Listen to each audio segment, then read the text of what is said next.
Hello. Hello, Welcome to Fire Your Doctor, episode 26. if you say so. Okay. So, as you can see, we are not in our normal recording place. So, we're going to really try to concentrate on looking at the camera here. You're in Lahaina.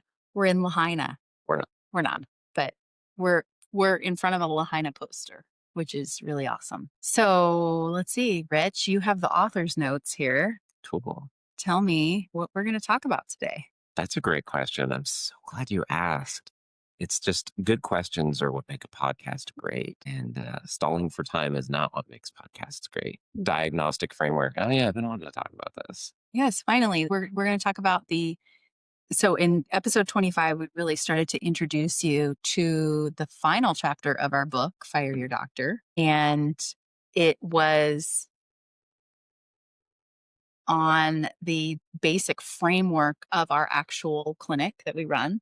Mhm. And now we're going to talk about how we investigate, test, and treat the whole human. Right. Okay. So we're going to reveal how terrain wellness we talked about how it was birthed last time. Your face, but we're gonna actually And go. conceived. Yeah, Inspired. we're gonna actually talk about our philosophy around that.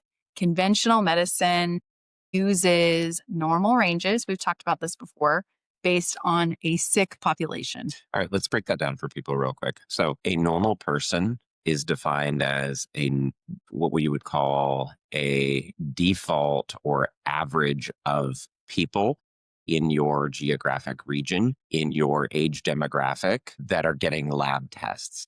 The problem with this is because people that are in absolute robust health are statistically less likely to be getting labs as frequently or even at all. If I'm feeling great, just got back from a run, off to go live my best life, I'm not just like, hey, time to go to Quest and have somebody poke me with a needle and like get a bunch of my blood and go through all this hassle. And by the way, you got to fast too.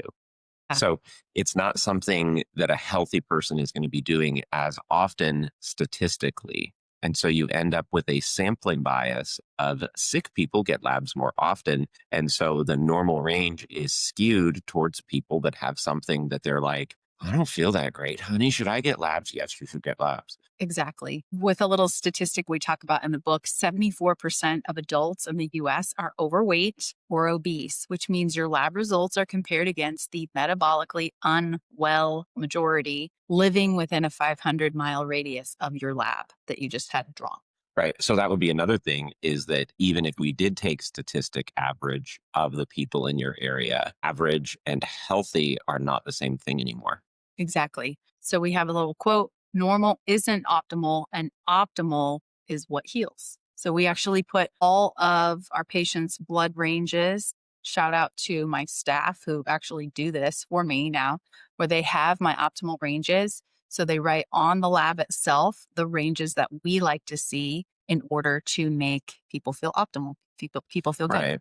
And this is kind of based on when you're looking at medicine as insurance. Let's look at, say, car insurance for a terrible example. But they're looking, an insurance company is like, how do we fix your car to where it works and it's out of our shop? And so a hospital system is like, do you need to be in the ICU anymore? Okay, great. You don't. Get out of here. Mhm. And so this is a mindset that is different than I want the highest performance, the best longevity, the greatest reliability out of, in this example, your car, which is your body. Mhm. So insurance medicine is kind of like yeah, we fixed it. It runs and they're going to ship you out even if you're burning a little bit of oil and not necessarily a high performance machine. So those ranges, the functional ranges, which are your optimal ranges, are going to reveal more of the pattern of inflammation, something we talk about a lot, mitochondrial exhaustion, which some people would refer to as adrenal fatigue, endocrine breakdown, which is hormonal disruption, toxic burden, digestive dysfunction. And this will show up long before it's out of those what a conventional system would consider normal. So we're going to see those. Typically, if your lab ranges are out within the lab's idea of what is high or low, you're somewhere between 60 to 90% deficient at that point. So why are we waiting until we can't fix it, we can definitely see that pattern a lot sooner. Yeah. A classic example of where we saw this show up early in the practice was thyroid, Absolutely. Yeah. where it was, we would see patients that weren't sick enough to be on a thyroid prescription, but they were already starting to get just symptoms of Hashimoto's, things like that, feeling cold, decrease in quality or quantity of hair growth. I don't know. You could help me with or some of those other kind of Yeah. things that, Patient dry yeah, skin, nails that break really easily. inability to lose weight, Yes. sometimes inability to build muscle, the All of those a things. cluster of symptoms. And then that would also somewhat impinge on like women's health and kind of the feminine cycle and those hormones as well. Yeah, we talked about this in our hormone episode, but the thyroid specifically is part of what I refer to as a hormonal hierarchy. Yes. Meaning the top of that hierarchy would be you need to have your blood sugar balanced. The second one would be you need to have your adrenaline in check. So that would be your cortisol, your fight or flight hormones. The third thing would then be your thyroid. Finally, that would affect how well you could manufacture sex hormones such as estrogen, progesterone, testosterone. Right. Yeah. So making sure all of those are in line is really the way to go. Sometimes we'll see things like, for example, low testosterone, but we see indicators because of the labs that we do where we know that it's actually not coming from the gland itself. So it's not that the person can't make testosterone, it's that their hormonal connectors, which is also known as the HPA axis, hypothalamus pituitary axis, Axis. Right. axis, Axis. axis, Axis. AXIS. And with that, we will actually see it affect a person's ability to make that hormone. So is it that I need to put them on injectable testosterone weekly? Or is it that I need to fix their blood sugar, sleep patterns, and get their pituitary to calm down enough to where it's not cranking on their thyroid and then causing problems with their hormones? So also these lab tests were actually, and the way that you now treat and use these lab tests was actually, it's interesting that you used the term like birth and offspring. You were making kind of a symbol of birth. That was kind of interesting. But What? no, you were, Drinking? no, you were birthing earlier in the episode. No, but whatever. That's the point. The point is that I had come from more of a very Western understanding of medicine. And you were coming in with a lot of ideas that were very different. This is like 10 years ago at this point, Mhm. maybe 9.5 years ago. And so I was kind of questioning you on this stuff. I was like, what do you think about this? And what do you think about that? And these other things. And I was like, what's wrong with the way that Western medicine is doing this, this, and this? And because it just seems very foreign to the way that I always thought about things. And you kind of made these statements that you're like, Western medicine isn't even doing a good job at some of these core competencies. Whereas there's this term that would kind of float around like, well, I don't know about, where you get people that kind of liked naturopathic and alternative healthcare, Mhm. but then kind of like, hey, when the rubber hit the road, it was kind of this way of just like, okay, well, it's time for the big kids to step in.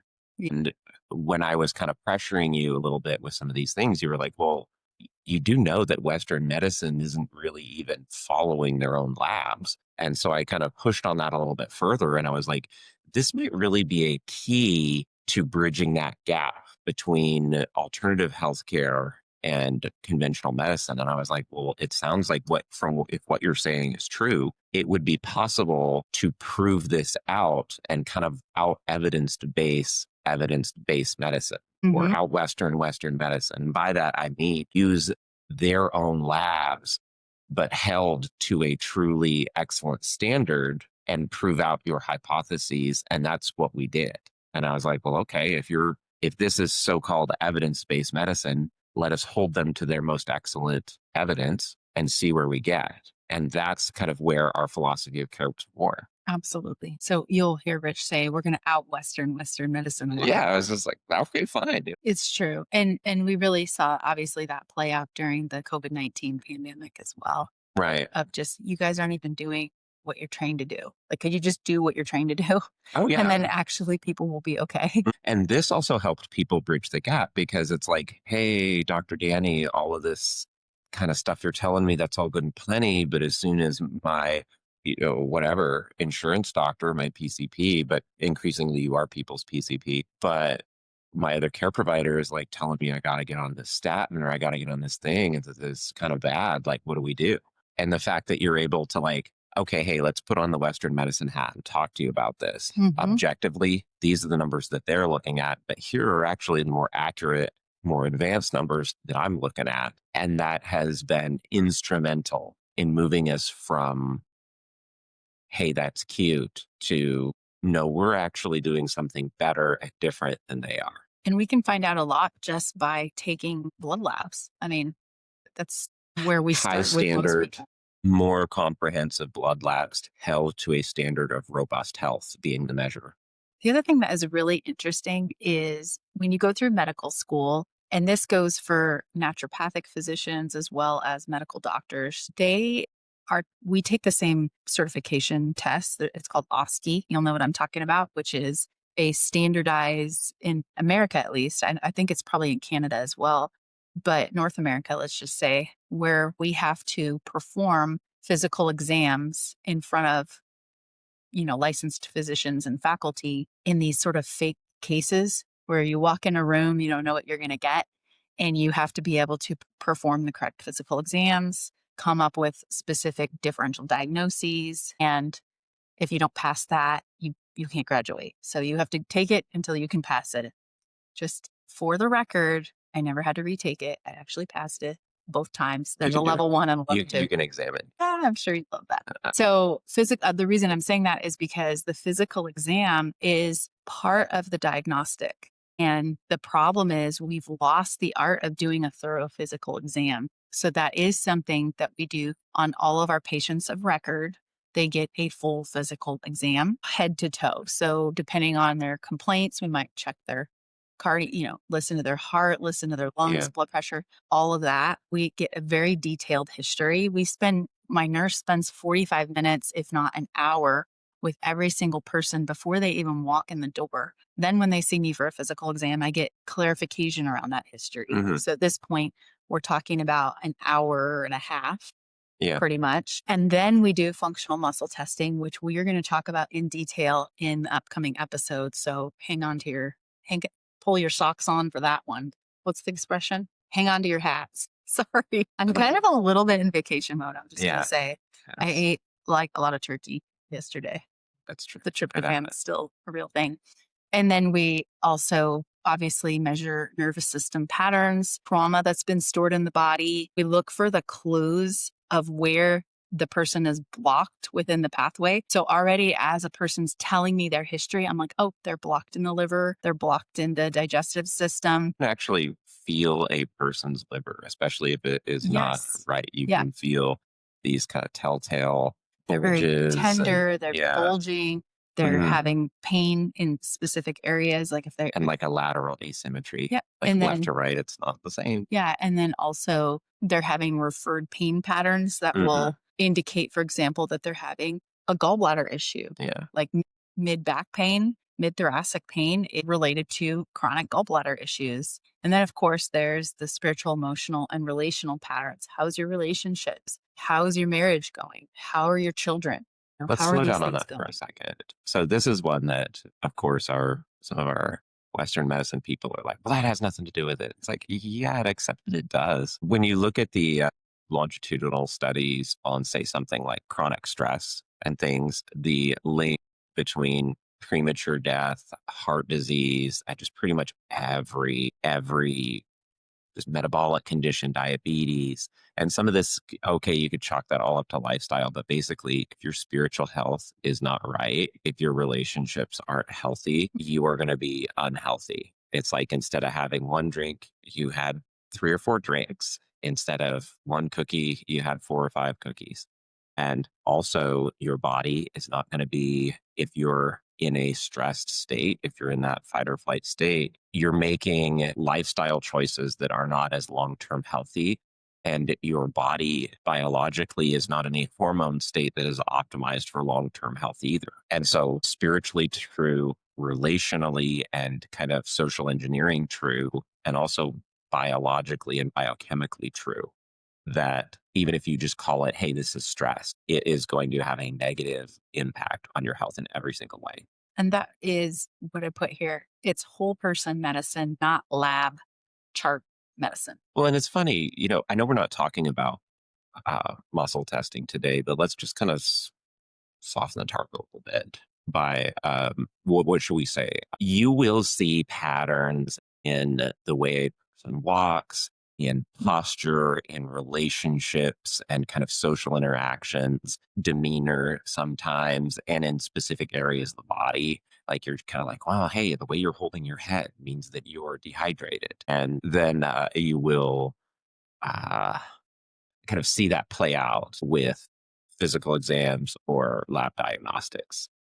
That there's there's a part of my brain that I have to turn off when I'm in public because actually my sister Nikki, she got me this shirt when I graduated medical school and it says, "Be quiet, I'm trying to diagnose you right now." Or even And talking would be and a data point. yeah, keep talking. I'm diagnosing you. I That's awesome. really have had to work to turn that off because then I'm never off, right? But you're absolutely right. The body for me, it's like watching an entire language. When I'm looking at somebody, I'm like, what am I seeing? Because I'm so trained to see what healthy looks like and to just go after healthy until I reach healthy. Everything that doesn't align with that, I start to notice, okay, well, why is their eye not completely opening on one side? Why is the shoulder and he's straightening his body if you're listening to this. Why is the shoulder go up on one side versus the other? Why is the foot specifically on the left side turned in a little bit? Oh, okay, this is what's going on.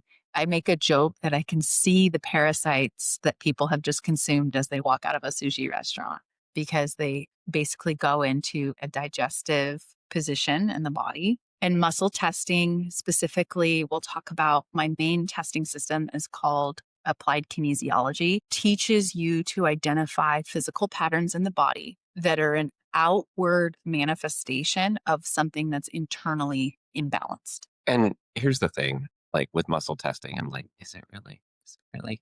There's definitely a positive correlation. And I wouldn't hang your hat completely on it. And if you don't understand it, like that's okay. That's also part of the reason that lab testing was so important is Mhm. because, we have a lot of patient base that are very logical, type A personalities, these types of people that are just like, well, I don't know unless I can see it on a page. And it's like, well, hey, let's just do the muscle testing, et cetera. And like, just humor me. Mm. And then we start looking at the functional lab results and we're like, if you're looking at a Venn diagram, it's not always perfect, but there's a pretty decent overlap. And you're like, well, hey, listen, this is kind of the idea, the direction that I was going based on muscle testing. Here's kind of what the labs are saying. Maybe they're not 100% overlap, but if I've got 70 or 80% positive correlation, we've got enough to have a clear direction for treatment and to see marked improvement that we can measure on lab tests over the course of the treatment. I talk a lot about it with my patients too. The way that we have our intake system currently is that I don't actually, I know maybe what their chief complaint is, and I know a few things, but I don't know the details. And I do that purposely because I really want to have an unbiased muscle test. So I want to pick out what's imbalanced in their body, regardless of what their complaints are or what their previous diagnosis is.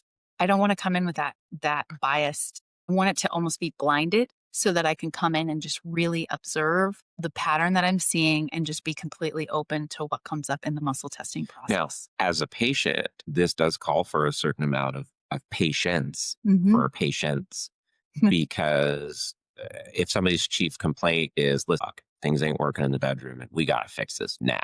And if you're a man that's at least has the desire into things, that would be something that would be a chief complaint. It's like, I don't care about anything else. Just fix this, fix it now. Mm. We got to back up a little bit. We got to slow down a little bit because that chief complaint could be 5 or 10 steps back biochemically, hormonally, relationally, spiritually from like how do we fix it? So could we just send that person out, get some TRT and just like, all right, things are working again? Yeah, we could. And you could also have an underlying condition that is just yeah, and you're going to die 10 or 20 years earlier. And we've still got some major issues going on. As a physician, you're always trying to balance what am I going to address that's symptom based right now versus how do I actually solve this problem and get them to complete remission or cure or that the problem doesn't actually exist anymore. I explain our medicine Problem as is, defined by patient. yeah, problem as defined by patient. So we're always trying to meet their goals. We talk about, okay, what are your Mhm. top three goals? Mm. How would you know that what we're doing has worked? Yes. And we try to always refocus in and make sure that we're addressing those chief goals. And I will say to them, hey, we need to get 80% of those goals reached within 3 months of treatment. Yeah. And if then we'll start going after that last 20%. Right. Right. So that's how we usually work it. Yeah. And there might be a place where, in your example, I might put somebody on TRT, which is testosterone replacement therapy, Yeah. while I'm trying to clean things up in the background. Right. Right. Now, and so let's actually go back to an analogy that I think we told the audience about in one of our first episodes, the Mhm. basketball coach analogy. We went to coaching. We still know him. He's cool. He's written some books and he does coaching. He's a Christian speaker or whatever. Anyway, he made this analogy and he'll use it in certain keynotes. And one of his first programs was teaching basketball coaches how to kind of break through the glass ceiling, or however he described it, where it's Mhm. like not coaches, I mean referees. So there's a kind of a hierarchy within refereeing. And how do I get to be a referee that's doing, say, varsity? If you're just kind of a referee for junior high or kids, and you want to be a varsity referee for like a state championship game, or maybe you want to be a referee for college ball, or how would you even get into the pros? Because the NBA needs referees too. And so there were these stated reasons that the referees were like, well, you know what? They just don't like me. They don't like me because of my demographics. They don't like me because it's a good old boys club and they only want Mhm. people that are their friends. And so basically this speaker was like, so I made this program to help basketball referees just be excellent at what they're doing, and nobody bought the program. And what it was, the program was actually like, you're going to teach this person how to quickly just recognize and make the right call 20% faster than the competition. So you're going to make a more accurate call quicker and with greater certainty. You're going to have to like kind of manage the crowd to a point. And then also you're going to have to get up and down the court. And so we're going to start giving the referees actually certain exercises so they can move around, get down the basketball court faster without getting in the players' ways and like things like that. Hey, you need to lose some weight and all this stuff. And so that was what the course actually was, but nobody bought it. And so he had to change the way he was advertising. And so he was like, listen, you're going to get through the unfair system of how, you You're know, going to break through the good old boys we're club. going to break into the good old boys club and get you up to the next level. And so that was the advertised benefit, or the advertised, Like, yes, I want that. how do I get through? Because they're just not being fair to me. And then you get in the course and it's like a little bit of that. And here's how to be excellent. And then here is how to be just absolute the best basketball referee ever. And then all of a sudden, next thing you know, the person that signed up for the course, they eventually get what they want. Yeah. And he's like had pictures of all these success stories of somebody that was stuck doing fourth grade boys basketball. And next thing you know, he's like, there he is at center court for an NCAA game. And so he was getting the results. But the point is, sorry for the long story, but the point is that people's idea of how they're going to get their chief complaint solved is not the same as how they're actually going to get their chief complaint Yep. solved. So we're absolutely going to meet the goals. And there's absolutely another conversation that we're having in the background as the physician and the care team Yeah. to make it happen, to actually make it Yeah. happen. Yeah. Yeah. And trying to teach people along the way.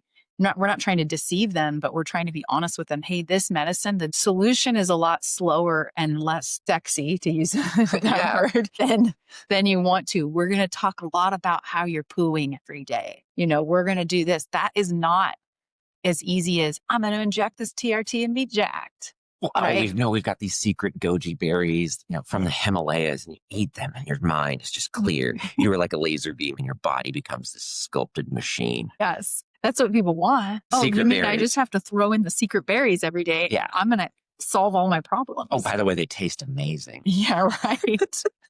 Here's a little tip. Everything that works really well in natural medicine tastes awful pretty much. That's in the Bible, actually. It's really funny too, because when I was going through Chinese medicine, my master's degree, I had an old Korean teacher and he was just like, I was like, oh my gosh, this tastes awful. He's like, good, that means it's working. It was just like this very abrupt. And he's just like, the worse it tastes, the better it's working. It's like, okay, like they do not care. They're like, this is what you need to take it. Let's like break that down. There's in the Old Testament and the New Testament, there's these kind of prophets and different people that almost go into these like kind of trances, etc. And like an angel or the Lord like brings them a scroll, and they're like, okay, here's a scroll. And then they're commanded like eat the scroll, and you're like, we're eating scrolls now. Okay, like eating a book. Eat this. And there's a scroll that tastes as like sweet as honey. And then like later on, they're like, oh, the scroll is making me sick. And then there's also the scroll that tastes bitter and awful. And it's just like, this is terrible. But then it nourishes them. And then they get the clear vision. And in life, this is like, It's in Revelation. well, and in the Old Testament, isn't it? Jeremiah. Yeah, there's a lot of the Old Testament major prophets that Yeah. are eating scrolls and kind of these types of, and then that's also in Proverbs that it's like this gossip goes down as honey, but like it'll sour you. No, but we also see this in just kind of our common vernacular. Like, hey, listen, we got some bad news. What is it going to be? It's going to be a bitter pill to swallow, Yeah. or like, hey, this is a hard pill to swallow, but we just got to have the tough conversation. And so it's like, we understand this, we know it. There's going to be things that are hard to swallow, hard to understand, hard for us to contend with and digest, but deep down we know it's what we need. And there's this kind of truth that it's like, if this medicine always tasted like pancakes and real maple syrup, real maple syrup, tree blood. yeah, we call it tree blood, then people would already be taking it. Yeah. And they wouldn't need it. Or if there was a book or a blog article on, or an Instagram video that read like an adventure, or read like an romance or something. adventure, and it was so good. And I just followed this Instagram video, and all of a sudden everything cleared up. If it was that I'm going to look easy. like the people in the picture It from was- following Instagram. If it was that easy, I mean, there's 1,000 diet books, 1,000,000 at this point. There's 1,000,000 trillion Instagram, TikTok videos. Like, yet people are still sick. That's because at some level, remember we were talking about altars in our relationships and our emotions episode. There's always this kind of a pay to play. It's like, if in like, what is it, the book and like the legend, like Faust, and he like makes a deal with the devil. And it's like, you sign this and you get everything you ever wanted, but it'll cost you. It's like, but there's that with God too. It's just like, if you're with God and you're just like, hey, listen, I want this blessed life. I want God's hand just on everything that I'm doing. Yeah. He's like, yeah, some days you're going to think this sucks. And so this is the same with health. It's like, there is this altar, there's this place of exchange where I want to eat donuts every single day for every meal that I don't have ice cream. It's true. And that's an altar. And I'm going to be exchanging physical health for pleasure. Yes. And so those are some things. And it's not to say that you can't have pleasure and you can't enjoy your life, but if your chief and if the center of your life is comfort and enjoyment, you will not be healthy. I agree. You must have a higher purpose. I agree with you 100%. So coming back over labs. So I'll just list off just basic labs that we run, which are not basic. Well, I mean, it's interesting. It's like, alk phos means this, and then I'm going to look for this other one, and then I'm going to look for this one. And it's good. I love the way your mind works when you're like kind of comparing these two things, and you're just like, I'm seeing 1, 2, where's number 3? Yeah. Where's number 3? Yeah. Maybe you don't even have that test result, but you're just like, I'll bet you. I'm like, I think that. She's probably right. Yeah, I can recognize a pattern from a mile away. But it's like when you get the pattern, or if you see 1, 2, I'm supposed to see 3 and I don't. Then all of a sudden, then you're just like, that's going to bug you for days until you get it. And then you're like, that's how they get you. But that's how you crack some of your most difficult cases. Yeah, it's true. Thank you. I think that was a compliment, so I'll take it. It was. I will take it. I'll wrap it up like a little present. Take it. Thank you. All right. Gift wrapping section. That's going to cost you. It's an altar. Okay. Since we're about to go into Christmas, I do want to say that Richard Lockwood, my beloved It husband. just has my first name on this scrap. I know, I'm This is sorry. at this point. It is he's a very good present wrapper.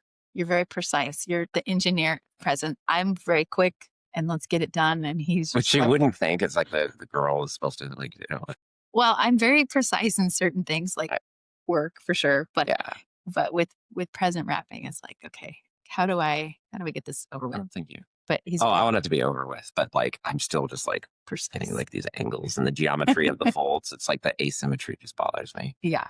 No. Oh, CBC. Okay, CBC, complete blood count with differential. Okay, why? Because then it will break down what your your white blood cells are doing. For example, do I have a virus versus do I have a bacteria versus is it a parasite? If there's patterns within that blood right there, that can tell you a lot. Most doctors run a CBC, which is just weird. Something's off, but I don't know what. And I'm not going to I mean, people come in all the time. Their labs are literally off by their levels, and they're still like, I don't know, let's keep an eye on. It's like, why? Obviously, something's going on. Anyway, irritated.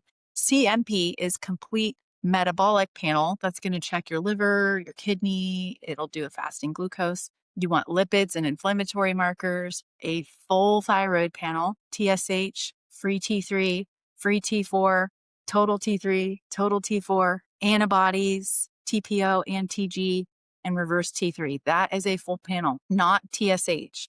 Iron and a ferritin panel. So not only do I want to see if your iron is there, I want to see if the blood's actually taking in the iron. that's funny because you will see a lot of those where there are things that conspicuously don't add up on labs where I'm like, well, they're ferritins. Like, what are you talking about? Or just different things. And you're just like, no, this is a different type of anemia or just something, something. Yeah. And so there's times when it's like 2 + 2 = 5.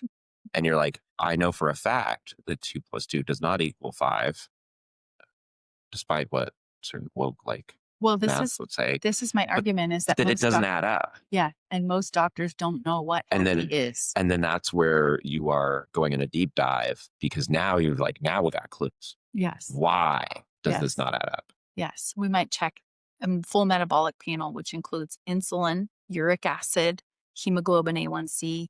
The fasting glucose will be in there. We might run a C peptide. That's actually your average insulin over 3 months. So it's basically the A1C of blood sugar. So that's how you don't like get out of it by doing a crash diet and gaming your A1C. Yeah.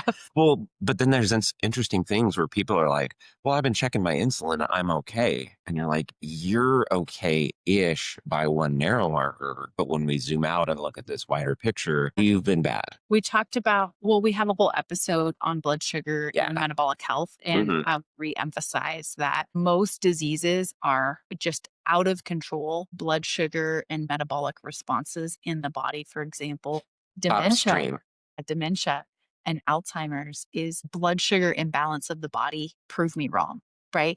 So it's usually blood sugar imbalance, meaning a toxic accumulation in the brain. Well, but this is an interesting one that we saw, like drawing blood. Usually I'm the one that's like physically drawing the blood, but we saw, was it like hyperlipidemia? What would you call that? But blood that was like visibly showing signs of like lipids. And you were like, well, no, this is actually a blood sugar issue.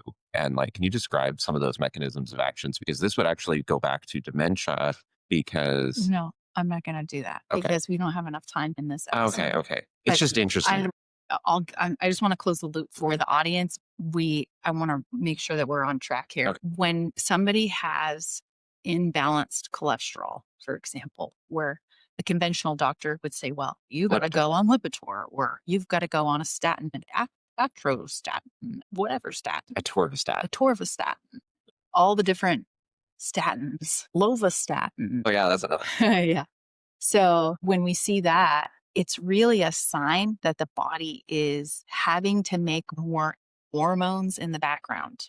Okay. What is cholesterol is the backbone to most hormones in the body. So, and when I say cholesterol, I could mean triglycerides, for example. Yeah. Okay? Well, I was just looking at plaques accumulating in blood, interference with blood-brain barrier, Alzheimer, dementia, and then blood sugar. And where you were going was you were saying, no, no, no, no, no. These lipids, triglycerides, and cholesterol showing up in blood samples is actually a sign of Out of control inflammation. out of control inflammation due to blood sugar. So that's why I was like, that's an interesting logical step where you're just like, okay, Alzheimer's is metabolic condition. Absolutely. And that could be absolutely another, which we could talk about. Okay, cool. So those would be in our blood panels. So we would look at cortisol. We look at all the hormones. So Mhm. even men and women. I look at estrogen, progesterone. I look at testosterone. I look at something called pregnenolone, which is Yeah. the mother hormone that makes all other hormones. So I'm looking at it at every level because my mind is going back to everything involved in making those hormones. Right. And then how do I influence that in order to restore a normal, healthy process? Well, there's also a lot of like really interesting things where it's like we want to improve your testosterone as a man over 40. Speaking to myself, of course. No, females have testosterone needs too. Well, of course, yes. But where I'm going is like normally there's hormones that are kind of considered like more like the feminine, kind of a feminine hormone, say like progesterone. And Yeah. you're like, oh no, if we increase your progesterone, it'll actually free up the body to increase testosterone. And that actually we can solve this kind of masculine hormone collapse with actually progesterone, interestingly enough. You can do it. That episode is good. That would be a Okay, good episode. great. Actually, no, it Good. would be. It's so relevant to the men. Yes. And if you have like, if you're a woman and you have a man in your life and you're like, it's gonna gain weight, and he kind of doesn't, things don't work as well as they could. Low key, if you did these things, you might have a, like, Chase. yeah, you're just like, it's like, yeah, how he's gonna all of a sudden just like being obsessed with like venison and elk meat and like fixing trucks or something. Yes. So I just want to go on here. EI panels. This is the microbiome. We have 3 full chapters on the microbiome in our Yeah, we do. book, Fire Your Doctor. It's good too. And they're good. And I'm just going to use the quote, which is Hippocrates said, all disease begins in the gut. And so we want microbiome diversity, meaning we want the correct type of bacteria in balance. Yeah. We want all opportunistic bacteria, meaning bacteria that's trying to gain function. I breathe coffee. And then we have yeast overgrowth, we have parasites, pathogens, H. pylori, which causes some acid reflux, inflammation just in general. And then, of course, if we're trying to rebuild an immune system, we want to see, a good majority of your immune system is located in the gut, specifically yeah. the ileum. Yeah, we don't really have time to get into it here, but we've mentioned it a few times. But there's these gut bacteria are not just kind of living inside of you. They are actually making hormones and hormone precursors. Yep. And so we have lots of podcasts on that. yeah, I know it's think just interesting to 5 me. or 6 podcasts on that for sure. You need to know about it. Okay. So we do advanced nutrition panels. These are wonderful because they tell us not only what the person is eating, but if it's actually going into the cell and being utilized.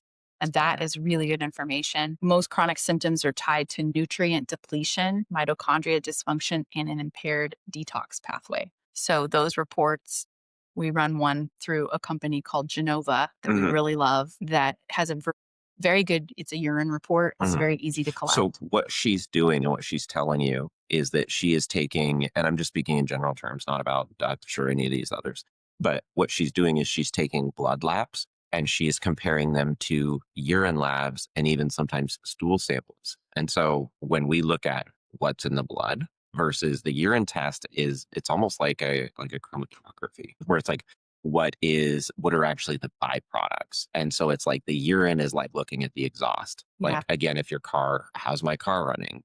You're like, well, there's no lights on the dash and everything says it's fine, but there's black and blue smoke coming out of it. And you're just like, why is it smoking? And so the urine tests and comparing those to the blood tests are kind of like a second data point to build a body of evidence. It should build up. There's usually there's 3 major tests that we run on most of our heavy kind of cases, full intakes, our full intake cases, where it gives us a pretty clear picture of where that smoking gun is coming from. Right. And sometimes somebody's like, well, my specialist, my endocrinologist, this and that, they looked at my blood labs, they looked at this and that, and everything looks fine. And there's nothing to really explain what's going on. And sometimes it's like the clues are subtle, but then you would find it on either A, toxicity, or B on one of the metabolic tests. And so between the three, so there's blood labs, and then there's going to be toxicity and then metabolic. Hmm. And those would be the three main classes of tests that we're running. And then we have some specialty testing that could be an advanced gut test, that could be an allergy test, which I don't typically do those a lot. Well, There's reasons behind that. But yeah, then there's also advanced, it's called the dried urine hormone test called Dutch, which would do sex hormone metabolites. I would run these more in a case, for example, if there was major infertility. we used to run more Dutch Yeah, tests. that would be a good one. Well, I'll put a pin in the allergies. This is an entire episode, though. A lot of people are really focused on allergies. You tend to have less emphasis on allergies because you're just like, listen, if I can get this person healthy, then we can actually look at, are they still allergic to these things? Yeah, because many times people are allergic to a wide variety of things when they're really only having issues with one or two things. But they're Right. so inflamed Right. that they then are, I can't eat 50 turkey dips. plus avocado plus this plus that, right? Right. And what you're saying is that somebody is so unhealthy that all of a sudden their body is just reacting to everything and imploding. Yep. Yep. We have a really great test that we've been using the last couple of years. It's a toxic and chemical test. And that is really good because if we're looking at what's causing this, what's in the background that the immune system's having to deal with, I think we did a great episode on toxins. Yeah. So this goes hand in hand with that. Mm. And it's the hidden reason why people are actually sick, Yeah. And it's like we say, well, we know that that particular paint fume causes cancer, but Why I do you don't have know. cancer? Why do you have cancer? Or we Yeah. see that pesticides can cause hormone disruption in cancer. Why do you have hormone disruption in breast cancer? So I know, deep sigh. Yeah, it's a lot. So we're actually going after those things. Mhm. We really do a deep dive specifically because one of our main people that sees us as thyroid people. So Mhm. we do a deep dive into different flame retardants and halogens and things that will displace iodine and other nutrients in the thyroid. Obviously, mold and mycotoxins. I can't even tell you, like our practice is in the Pacific Northwest, and this is huge, so Sure. huge. And it will throw the immune system into a death spiral and it will prevent people from pulling out of just chronic fatigue and even cancer, autoimmune conditions. You got to be looking at mold for sure. Yeah. The weird thing about mold is it's a lot more long tail than I would have thought, Mhm. meaning that the exposure isn't current even. And Right. it's like you're still dealing with almost like a hangover, or once these patterns are in place, they tend to self reinforce. Yeah, it's almost like once they have a big reaction to the mycotoxin, which is the mold toxin. So mycotoxins are very specific toxins that harm humans, right? Right. So people will say, well, what about the mildew on the ring of my toilet? Is that going to kill me? Probably not. Yeah. Probably don't eat it, but it's a toxin that is not as harmful. We're talking about more of these water damaged areas, buildings, roof leaks, leaks that are insidious, that are kind of going on for long periods of time. And oh, we found it, but you don't know how long it's been there. Yeah, you got mold. Yeah. And it's Yeah. almost like like a little drip. Like every Yes. single day you get like a tiny exposure And then it blocks your digestive system hugely. building up over Yeah. months or years. It's one of the so mold is one of the most underdiagnosed drivers of fatigue, And the hormonal sites. what's that? And the sites. And the sites. The parasite. Yes. So it'll drive hormonal chaos, weight changes, mood instability, weird like electrical feeling like on the side of my face, like just weird symptoms and huge immune dysfunction. So we'll see that a lot. And then of course we do an overview of genetics. We talked about genetics in a separate Mhm. episode. Those would be things like MTHFR, COMT, GST, GPX, methylation pathways, detox pathways. So go back to that episode on genetics. We never treat genetics first. We treat Yep. what sits above the genes. We treat the food, the nutrients, the trauma, the toxins, the spiritual health, the stress patterns, the sleep. See episodes 23 and 24. Yes, genetics. Yeah. But Yes. genetics is one of those things that's really sexy. It's the new goji berries from the Himalayas. Mhm. And it's just like, hey, let's just get back to our big three, which would be blood test, toxicity tests, and then metabolic tests. Yep. And Perfect. it's like, then whatever your genetics are, we'll Yep. make them safe. We talked about how usually with most relatively moderate cases of people who are sick, but not, not cancer, not autoimmune, not intense, right? Not Lyme, not, those, Sure. they'll start to see and feel better within 3 months ish. They're not completely done, but we'll get about 80% of it. And then from there, that last 20%, that's when some of these other tests might come in, because then we're like, Genetics. what are we missing? How do we get that last piece? I want to just go over with the couple minutes that we have left, just some modalities that we will use to treat and find things. So we use obviously botanical medicine. These are personalized herbal formulas. Use homeopathy, which is the emotional and energetic imprint. We use Chinese medicine. We'll talk about Chinese medicine in another episode. We talk about the Christian origins of Chinese medicine, not the Taoist metaphysics. We'll talk about that in another episode for sure. I'm trained in manual manipulation, spinal manipulation, which is similar to a chiropractic adjustment, cranial sacral, cupping, gua sha, tuina, those types of things. From Chinese medicine, acupuncture, obviously, frequency and light therapies. This is really big research coming out in this level. We have cold lasers that we use, red light, hot and cold treatments, cold plunge, CEMF, which is helps with balancing meridians without putting um, any needles in the system. And of course, Richard's favorite modality, IV therapy, which we use nutrient IVs, glutathione. We use ozone. We use ultraviolet lights on the different things. Regenerative injections like PRP, prolozone, neural therapy, use all those things. Pharmaceuticals we use when it's necessary. We do thyroid medications. We do hormone prescriptions. We use a lot of peptides, peptide bioregulators. So these are all the tools. There's some peptides that I think that have like kind of a bad rap because they're being used in very heavy doses and in kind of a ham-fisted, very specifically pharmaceutical these way. The weight loss, the GLP peptides, they're excellent. And again, we can do a completely separate episode on or even that. neutral, like neither good nor bad, but a therapeutic tool. They're a tool. I would put them in as a tool. I don't put them in as a end-all be-all treatment solution. Yeah.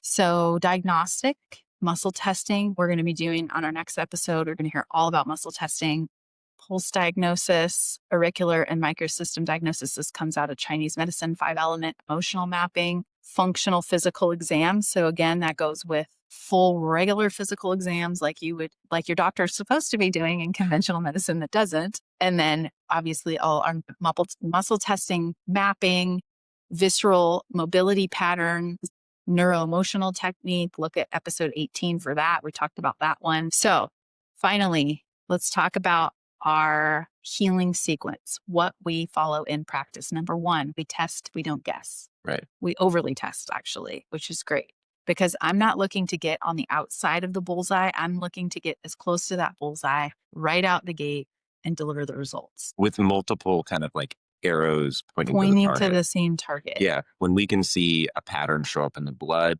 show up in metabolism, and show up in toxicity, and show up in physical exams and muscle testing, then now we've got a body of evidence. Now everything's aligned. I'm always saying, if the muscle testing is showing one thing, but we can't back that up with any diagnostics, then something's off.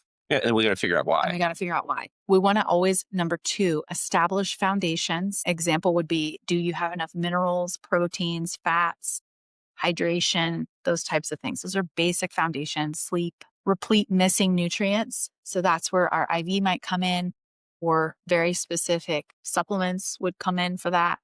We want to open up drainage and emunctories. We talk about this in the book. Remember, we're kind of like a funnel that drains things out. The biggest at the top being the cells, at the bottom being the digestive system. And so if we have a clog in the digestive system, it will start to affect every other layer. We want to remove any obstacles to the cure. For example, toxins, mold, pathogens, and old trauma patterns could be examples of that.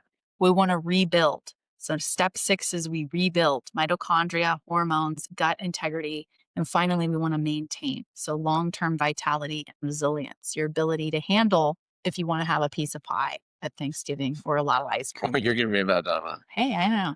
This is where we tie in. Healing follows an order. Yep. God designed your body to heal in a sequence from the inside out, top down, and from past to present. Okay. That's it. We've just landed the plane. We just have a quote. Want to read it? Okay. I wish it was bigger, but okay. Do you want me to make it? No. Oh, wow, look There at you you. go. Look at that. It's your new computer too. You get to learn how to do it. I would learn how to use it. I don't order. Nevertheless, I will bring health and healing to it. I will heal my people and let them enjoy abundant peace and security. Jeremiah 33:6. Healing is never random, chaotic, or accidental. God promises restoration, not confusion, and the way the body heals reflects his order. The terrain method honors this divine design by investigating deeply, removing the blocks of healing, nourishing what has been depleted, and allowing the intelligence of God built into the body to reestablish balance. So every test that we run, every pattern we interpret, and every system we support is an act of partnering with his blueprint for wholeness. Amen. Amen. Are we there? We're there. We've Okay. just landed. Right. In Lahaina. In Lahaina. Pre-fire. Oh, Oh, it's doing no. it. All right. That's our cue. That's We our got to cue. wrap. All The right. camera's doing the Okay, auto look zoom up in. at the camera. Okay. Hey. Whoa. Thank you so much All for right. joining us on episode 26 of Fire Your Doctor. We will see you next week. Bye.